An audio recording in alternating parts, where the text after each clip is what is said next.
안녕하세요. 건강한 정보를 쉽게 전달해드리는 영양포에버에 오신 것을 진심으로 환영합니다. 오늘은 저녁 공복의 효과에 대해 이야기해보려고 합니다. 요즘 주변에서 저녁 먹지 않으니까 배가 쏙 들어갔어 라거나 저녁 공복 후에 생활에 활력이 생겼다는 이야기를 자주 듣곤 하는데요. 오늘은 이런 이야기들을 바탕으로 저녁 공복이 우리 건강에 어떤 도움을 줄 수 있는지, 또 실제 생활에서 어떻게 적용할 수 있는지에 대해 친근하게 풀어보도록 하겠습니다. 공복을 하면 우리 몸에 어떤 좋은 점이 있을까요? 첫 번째로 저녁 공복은 위와 소화기관에 편안한 휴식을 줍니다. 식사 후에는 몸이 음식을 소화하느라 많은 에너지를 사용합니다. 이때 공복을 통해 잠시 음식을 멈추면 위와 소화기관이 충분한 휴식을 취할 수 있습니다.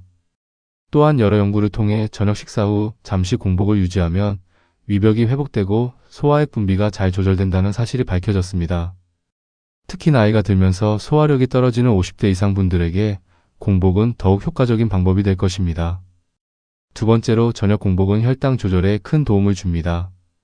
저녁 식사 후 일정 시간이 지나면 우리 몸은 인슐린을 보다 안정적으로 분비하여 혈당을 자연스럽게 유지합니다. 연구 결과에 따르면 이렇게 일정한 공복 시간을 가지면 인슐린이 제대로 작동하여 혈당이 급격하게 오르거나 떨어지지 않는 것으로 나타났습니다. 또한 당뇨병 예방과 관리에 있어서도 식사와 공복의 균형은 매우 중요합니다. 전문가들은 규칙적인 식사 시간과 적절한 공복 시간을 유지하는 것이 인슐린 저항성을 낮추고 혈당 조절에 도움을 준다고 조언합니다.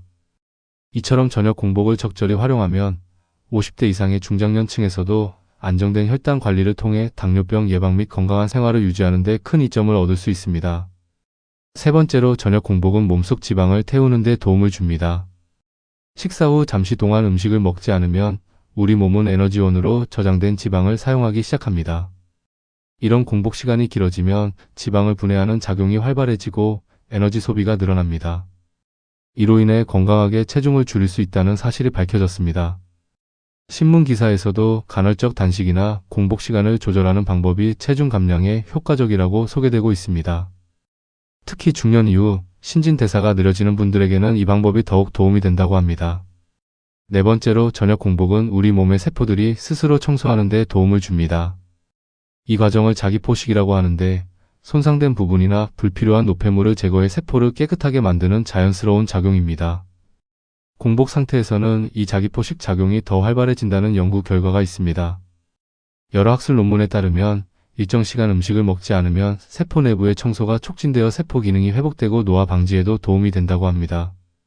또한 이러한 자기포식은 면역력을 높이고 여러 질병을 예방하는 데 중요한 역할을 합니다. 따라서 공복은 특히 나이가 들면서 세포 재생 능력이 떨어지는 분들에게 더욱 유익한 건강관리 방법이라 할 수 있습니다. 마지막 다섯 번째로 저녁 공복은 심혈관 건강에 도움을 줍니다. 공복 상태에서는 혈압과 콜레스테롤 수치가 개선되는 경향이 있습니다. 이런 변화는 심장 질환을 예방하는 데 중요한 역할을 합니다.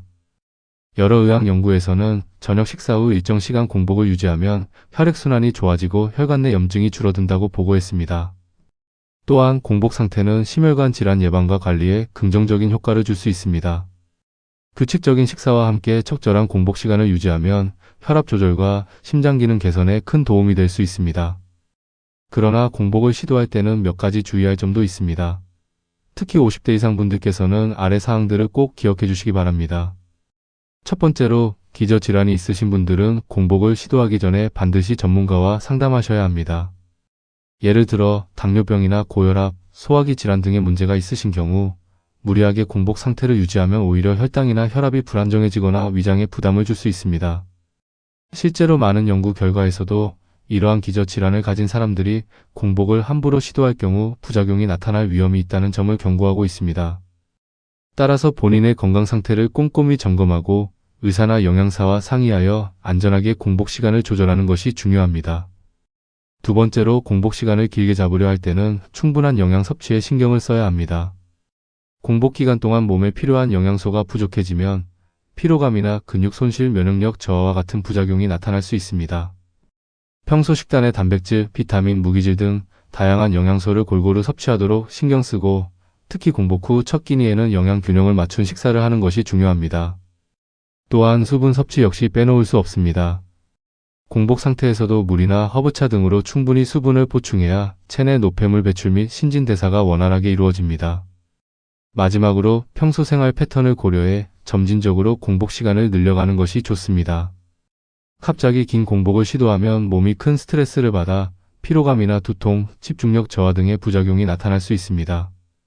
예를 들어 평소 식사 시간이 일정하지 않거나 소화 능력이 약해진 경우 먼저 짧은 공복 시간부터 시도하며 몸의 반응을 살펴보는 것이 안전합니다. 점차 공복 시간을 늘려가는 방식은 몸이 새로운 리듬에 적응할 수 있도록 도와주며 안정적인 건강 관리에 큰 도움이 됩니다. 이처럼 본인의 생활 리듬과 건강 상태에 맞추어 점진적으로 공복 시간을 조절하면 장기적으로 건강에 긍정적인 효과를 기대할 수 있습니다. 그렇다면 공복은 몇 시간 정도 시행하는 것이 좋을까요? 대부분의 연구에서는 하루에 약 12시간 정도의 공복이 효과적이라고 권장합니다. 예를 들어 저녁 식사를 저녁 7시에 드셨다면 12시간 후인 아침 7시까지 음식을 먹지 않고 공복을 유지하는 것입니다. 이렇게 하면 인슐린 분비 조절, 체내 지방 연소, 그리고 세포 정화 같은 긍정적인 효과를 기대할 수 있습니다. 특히 50대 이상의 분들은 신진대사와 소화 능력이 예전보다 떨어질 수 있으므로 너무 긴 공복보다는 12시간 정도의 공복부터 시작하는 것이 안전합니다. 처음에는 1012시간 정도의 공복 시간을 유지하고 몸의 반응을 살피면서 점차 늘려가는 방법이 좋습니다. 또한 공복 기간 동안에는 물이나 허브차 등으로 충분한 수분을 보충하고 공복 후 첫 끼 식사는 영양소가 골고루 포함된 식단으로 준비하면 더욱 좋습니다. 여러분, 오늘은 저녁 공복이 우리 몸에 어떤 긍정적인 효과를 주는지에 대해 함께 알아보았습니다. 혹시 처음 시도하시는 분들도 어렵지 않게 편안하게 시작하셨으면 좋겠습니다. 영상이 유익하셨다면 좋아요와 구독 버튼 꼭 눌러주시고 건강에 관한 다양한 정보를 놓치지 않도록 알림 설정도 잊지 마세요. 앞으로도 여러분의 건강한 생활을 위해 언제나 좋은 정보들을 전해드리도록 하겠습니다. 감사합니다.